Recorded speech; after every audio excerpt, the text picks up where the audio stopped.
అందాల నటి, అద్భుతమైన క్లాసికల్ డాన్సర్ భానుప్రియ అడపాదడపా ఇప్పుడు కూడా సినిమాల్లో కనిపిస్తుంది.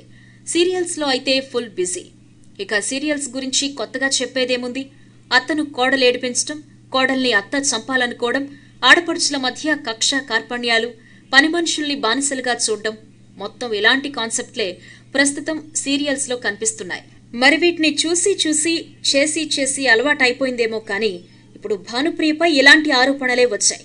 తన ఇంట్లో పనిచేస్తున్న సంధ్య అనే అమ్మాయిని చిత్రహింసలకు గురి చేయటమే కాకుండా ఆమెను ఇంటికి పోనివ్వకుండా చేస్తుందని సంధ్య తల్లి ప్రభావతి చెన్నై పోలీసులకు కంప్లైంట్ ఇచ్చారు. అంతేకాకుండా భానుప్రియ సోదరుడు సంధ్యతో అసభ్యంగా ప్రవర్తించాడని, మా అమ్మాయిని మాకు పంపించమంటే మమ్మల్ని బెదిరిస్తున్నారు అని ఫిర్యాదు చేసింది ప్రభావతి. దీంతో అందరూ ఒక్కసారిగా షాక్ అయ్యారు. పెద్ద హీరోయిన్ అయ్యుండి భానుప్రియ ఇలా బిహేవ్ చేయటమేంటా అని అనుకున్నారు. సీన్ కట్ చేస్తే భానుప్రియ సంధ్యను తీసుకుని పోలీస్ స్టేషన్కి వచ్చింది.